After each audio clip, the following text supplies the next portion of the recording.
What's the story, Morning Glory? What is the word, Hummingbird? Thank you so much for clicking on my channel and for joining me for this review of Match Me Abroad, Season 2, Episode 12, Up in Smoke.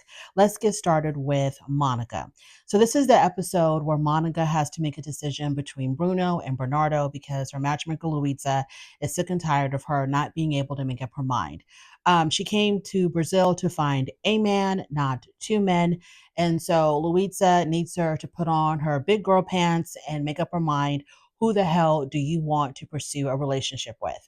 So when she meets up with her matchmaker, she tells Luisa how Bernardo, the younger one, had stood her up for their last date. And she talks about how Bernardo makes all of these promises because she did have a conversation with Bernardo saying that, look, I don't feel like I'm your priority, even though I'm making you my priority. And, reach out to me. You don't make plans with me. I'm always the one initiating communication and initiating plans between us.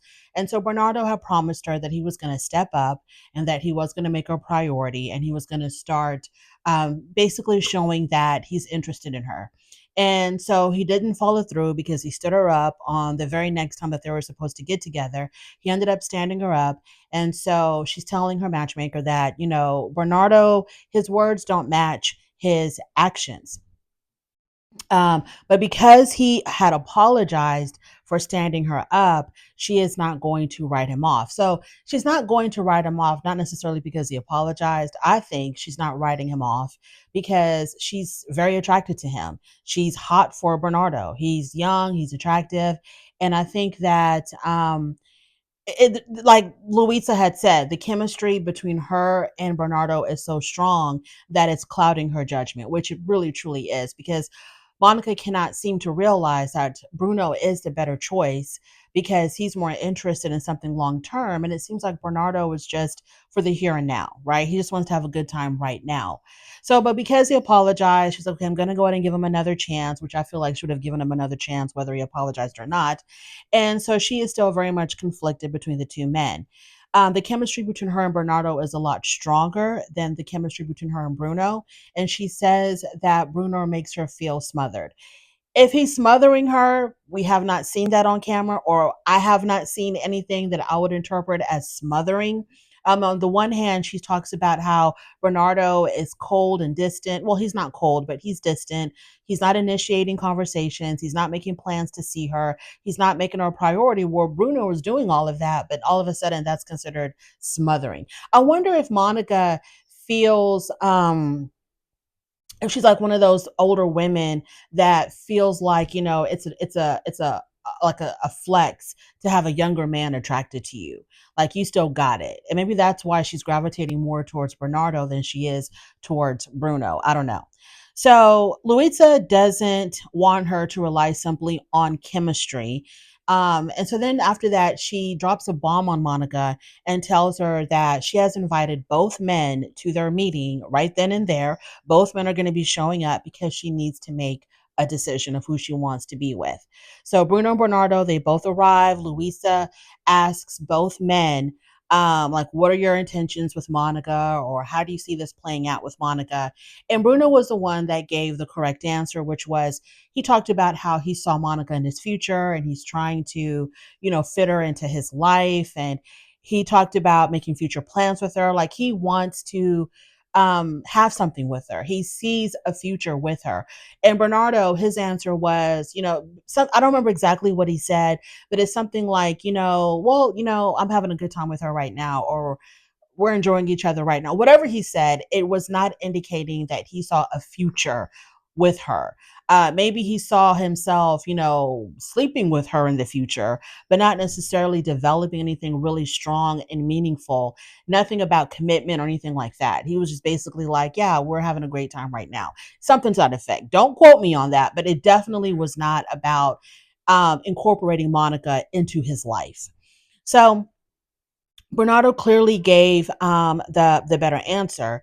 Um, Luisa's opinion, the matchmaker, she's talking to us now in her confessional. She tells us that Bruno was more invested in his relationship with Monica, more so than Bernardo. But if she decides to go with Bernardo, Luisa tells us, well, that's her decision. She's the one that's going to have to wake up with that decision every day. after she makes that choice. But clearly, you can tell that Luisa wants Monica to choose Bruno and thinks that Bruno is the better match. So Luisa's opinion is that Bruno's more okay. So when it was time for Monica to, give her say, she once again is overwhelmed by emotions and she can't talk because she's crying. And the only one that comforted her was Bruno. Okay, Bernardo just sat there and was just like, okay, I don't know what y'all want me to do. Bruno was the only one that looked concerned when she was crying, and he was trying to comfort her, by like rubbing on her shoulder. And this reminded me of that story in the Bible. I think it's the story of King Solomon, where there were two women who both claimed that a baby belonged to each of them. And so King Solomon wanted to know like which one was the real mother, and whoever the real mother was would be the one to have the child. So King Solomon had threatened to cut the baby in half. And the real mother was like, no, no, no, no, no, don't cut my baby in half. She can go ahead and have the baby because, the real mom obviously doesn't want to see her child hurt. And the fake mom didn't say anything, didn't give any kind of emotional outcry or anything. She was like, do what y'all got to do. And that reminded me of that for some reason, because like the real person who's interested in Monica would be the one, like when she's hurting, I guess Bruno felt something too, or at the very minimum, he was like, well, let me do the right thing and try to comfort this woman as she's crying. Whereas Bernardo was just like, anything else? Do y'all still need me here? So she finally makes a decision and she chooses Bruno.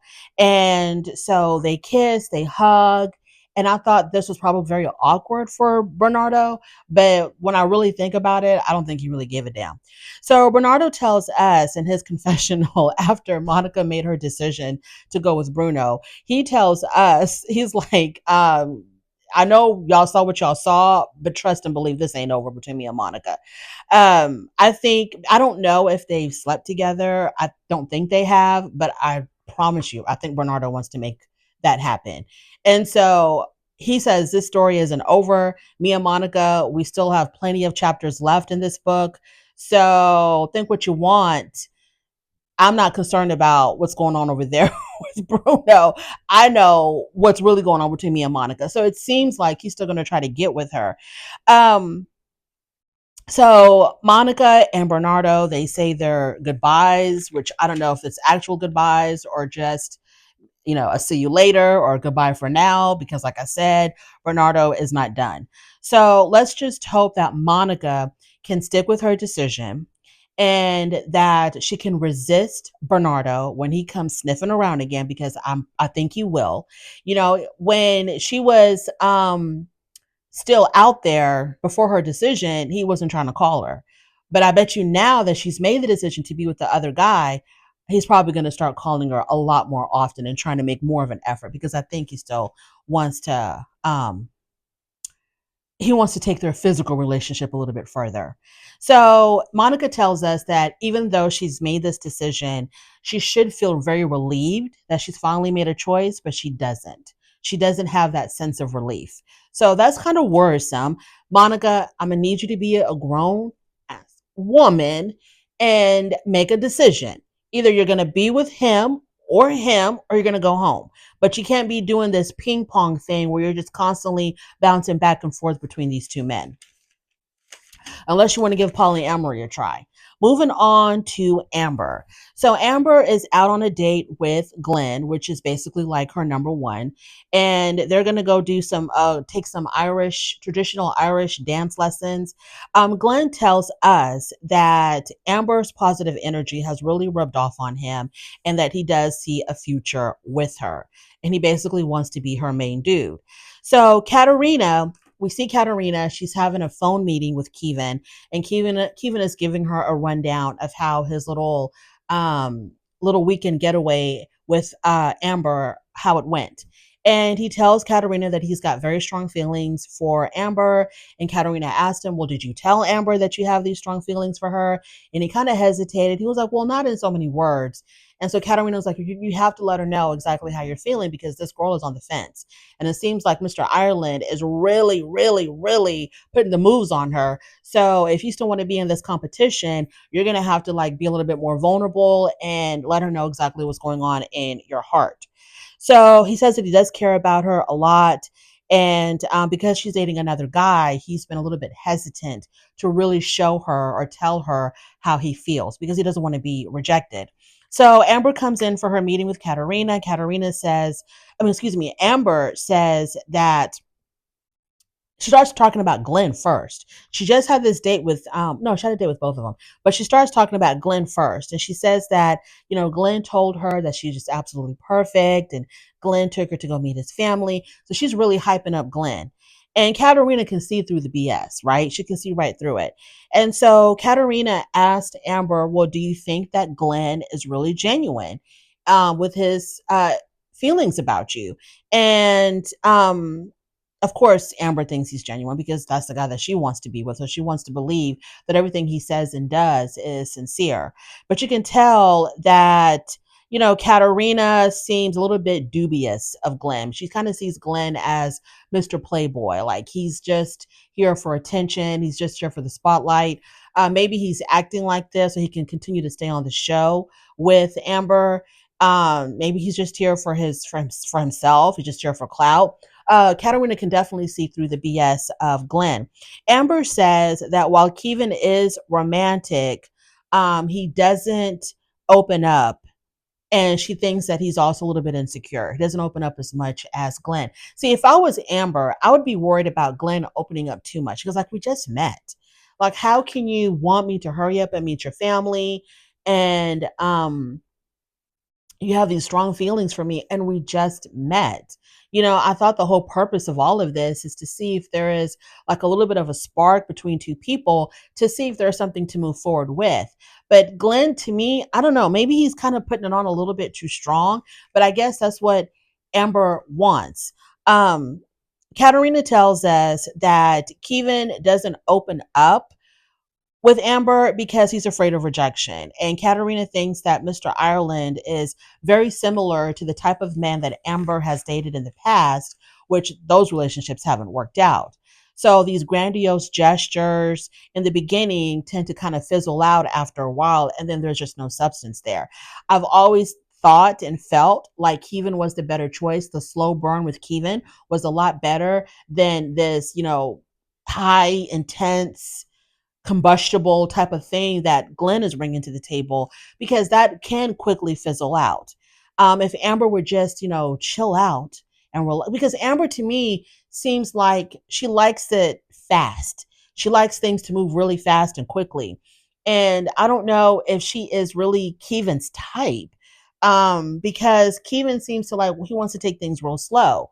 And Amber to me seems like she wants things to move just as fast as Glenn does, but then those type of relationships die out real quickly. It's fun and exciting in the beginning, a whole bunch of fireworks and sparks in the beginning, and then soon after that, it just falls flat. And then neither one of you is interested in the other. So, but I don't know if Amber really is for Kevin. Kevin might be for Amber. She might need someone to slow her down a little bit, but I don't know if he's for her.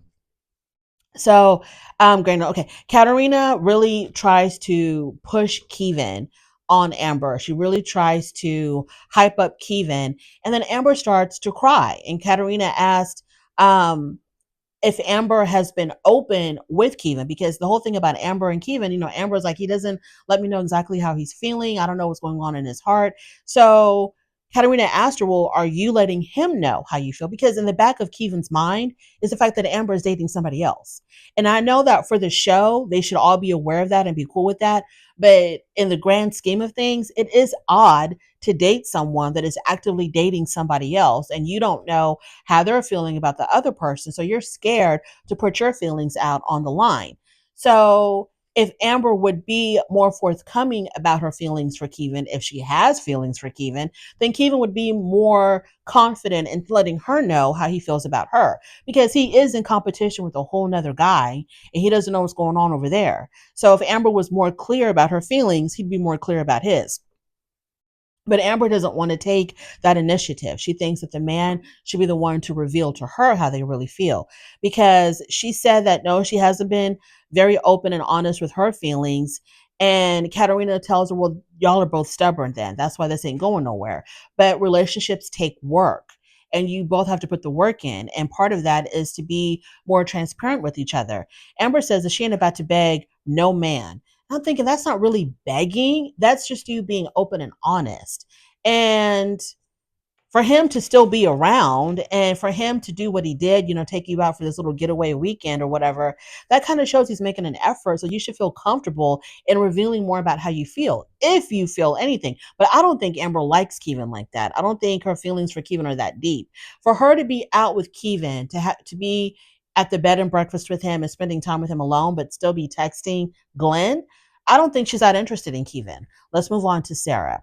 So Sarah and EJ, we find out they've been spending a whole lot of time together off camera, but they haven't kissed yet, and she wants to know exactly what does the future look like for both of them. So when he takes her out for this most recent date where they go, it's not fishing, but I guess is it shrimping when you're fishing for shrimp? I don't know. So when he takes her out for this most recent date, her plan is to gauge how he really feels about their future, and also to see if there's any chemistry between them. And she also wants to know his timeline for children. So during their date, Sarah tells him, I really like you. I'm feeling you. I'm digging you. It's all good on my end. He tells her, I'm liking you. I'm feeling you too. So, ditto. I feel the same way about you. It's all good on my end too. So they both have the same feelings for one another, which is good. So she asked him, when does he plan to have children? And he talks about his business. As soon as he mentioned his business, I was like, whatever number he gives, add that by two, multiply that by two. Because if a man is really ready to start having children, I think he would have told her whenever, when the time is right, or right now, or we shouldn't be wasting any time if we know that's what we both want. He would have started off talking about kids.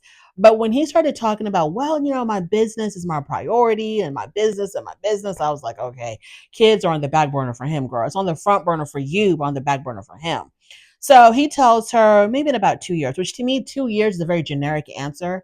I think it's um, it's this is the answer I'm gonna give her just to shut her up about kids for now. But he doesn't mind if it's gonna be longer than 2 years.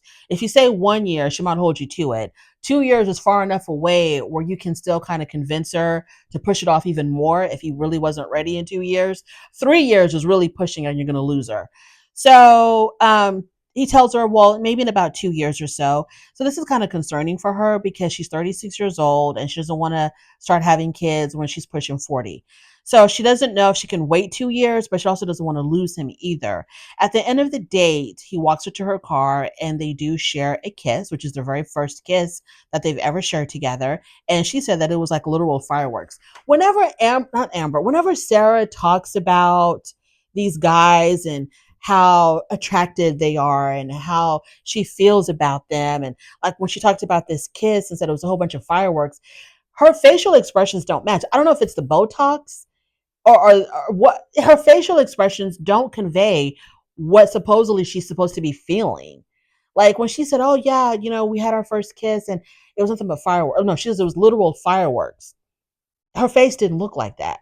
It looked like she was just saying that just to say it. I don't know.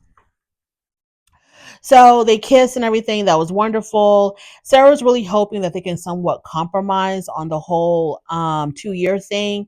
And I'm beginning to wonder if Sarah is looking for a husband just to have a baby.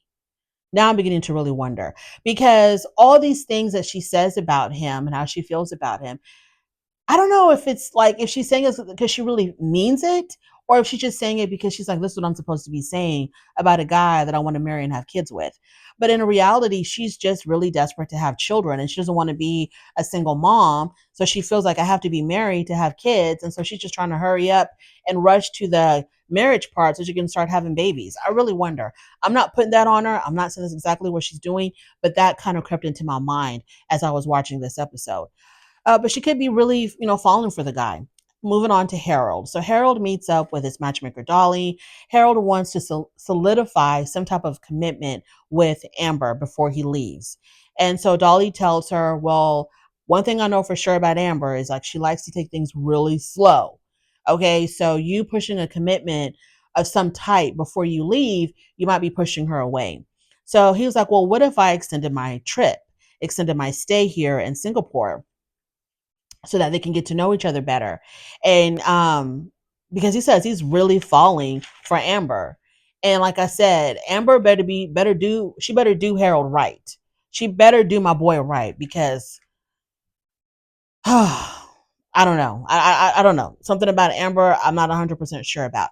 Moving on to Tony. We didn't even see Tony. Tony was MIA this episode.